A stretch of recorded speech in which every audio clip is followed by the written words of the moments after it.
اور ان کے تخت جن پر وہ تکیہ لگاتے ہیں سب چاندی کے بلکہ سونے کے بنا دیتا کہ اللہ کے نزدیک ان کی کوئی حیثیت اور وقت نہیں. یہ سب اس دنیا کا ساز و سامان ہے. آخرت کا انعام آپ کے رب کے پاس صرف متقین کے لیے ہے، وہ جو اللہ کو راضی کرنے کے لیے اللہ کی نافرمانی سے بچتے ہوئے سیدھے راستے پر چلتے ہیں. اللہ اکبر. آگے جو 3 دن میں 4 دن میں انشاءاللہ تعالی برکت والا مہینہ آ رہا ہے، اللہ نے قرآن میں اس کا تذکرہ کسی مقصد سے کیا، لعلکم تتقون، تاکہ تم لوگ متقی ہو جائے. اللہ نے تم لوگوں پر روزے فرض کیے. تو اللہ کریم مجھے اور آپ کو توفیق عطا فرمائے کہ ہم اس کتاب کو سمجھ سکیں، اس پر عمل کر سکیں، اور جو غایت ہے اس کی وہ جو نصیحت حاصل کرنا ہے. لیکن اس نصیحت کے لیے بھی اللہ نے خود اسی قرآن میں بیان کر دیا کہ یہ نصیحت بھی کس کو ملے گی؟ متقین. ذالک الکتاب لا ریب فیہ ھدی للمتقین. اور آج کہا کہ اسے مضبوطی سے تھامے رکھیے، یہی خیر ہے، یہی آپ کو سیدھے راستے کی طرف لے کر جائے. سورہ یونس میں ایک مقام پر اللہ کریم ارشاد فرماتے ہیں کہ آپ پیارے صلی اللہ علیہ وآلہ وسلم، اللہ اکبر، یہ جو قرآن اللہ نے تم لوگوں کو دے دیا ہے نا، لوگوں کو چاہیے کہ اس پر خوشیاں منائیں کہ اللہ نے انہیں کیا عطا کر، کیا نعمت دے دی ہے. یہ رمضان کے روزے جو ہیں، ان کا مہینہ رمضان کا کیوں چنا گیا؟ یہ جو آیت 183 سورہ بقرہ کی میں نے پہلے عرض کی، یا ایھا الذین آمنوا کتب علیکم الصیام، تم پر روزے فرض کر دی گئے، کما کتب علی الذین من قبلکم لعلکم تتقون، تم پر اس لیے فرض، تم سے پہلے لوگوں پر بھی کیا. مقصد کیا ہے؟ تاکہ تم تقوی حاصل کرو. تقوی آئے گا تو یہ قرآن سمجھ میں آئے گا. اور پھر آگے 2 آیتیں چھوڑ کر پھر بیان کیا کہ تم پر اس مہینے کے روزے رکھو. یہ مہینہ رمضان کا مہینہ ہے. کیوں؟ کہ اس میں اللہ نے قرآن نازل کیا. یعنی رمضان، اللہ کسی بھی مہینے کے روزے مقرر کر سکتا تھا. رمضان کیوں چنا اللہ نے؟ کہ رمضان وہ مہینہ ہے جس میں اللہ نے قرآن نازل کیا. تو قرآن تقوی سکھاتا ہے. قرآن سمجھ اس کو آئے گا جو تقوی والا ہے. تقوی حاصل کرنے کے لیے جو سب سے خاص عبادت ہے، ساری عبادات میں نے بارہا عرض کیا نا کہ قرآن کہتا ہے کہ جو زکوٰۃ تم پر مقرر کی ہے بھی اس لیے تقوی حاصل کرو، نماز اس لیے ہے تقوی حاصل کرو، حج اس لیے ہے تقوی حاصل کرو، رشتہ داروں کے حقوق تک ادا کرنے کے معاملات اس لیے ہیں تاکہ تم تقوی حاصل کرو. لیکن ان ساری عبادتوں میں جو سب سے خاص عبادت ہے، جو تقوی کے حصول کے لیے سب سے خاص تربیت کرتی ہے، وہ عبادت روزے کی عبادت ہے. صوم، اس کا مطلب ہے کسی شے سے رک جانا. کس شے سے رک جانا؟ کھانے سے رک جانا، خواہشات سے رک جانا. ایک مقرر ٹائم پیریڈ میں حلال چیزیں ہیں، استعمال ہو سکتی ہیں، لیکن رکے ہوئے ہیں کہ اللہ کا حکم ہے کہ اس دوران میں یہ چیزیں استعمال نہیں. صبر اندر آتا ہے، برداشت آتی ہے، ڈسپلن آتا ہے، حکم کی پابندی کرنا آتا ہے. یہ تربیت باقی 11 مہینوں میں امپلیمنٹ ہوتی ہے کہ اپنی خواہشات کو لگام دینی ہے، اللہ کے حکم پر عمل کرنا ہے.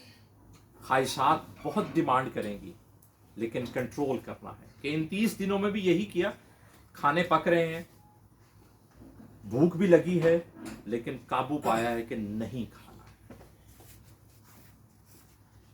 تو باقی 11 مہینے کے لیے یہ تربیت ہے کہ گناہ کا کام لذت دے رہا ہے، توجہ لے رہا ہے، لیکن نہیں کرنا ہے، برداشت کرنا ہے، خواہش کو لگام ڈالنی ہے کہ اللہ ناراض ہو جائے۔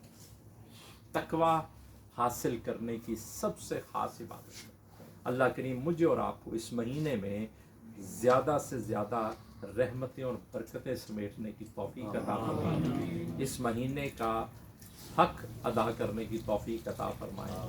جو اس مہینے کی غایت ہے میں اور آپ اس کو حاصل کر سکیں۔ اللہ کریم ہم سب کو خیر اور برکتیں عطا فرمائے۔ آج کے سبق کے اعتبار سے کوئی بھی سوال، خیال، رائے؟ رمضان کے اعتبار سے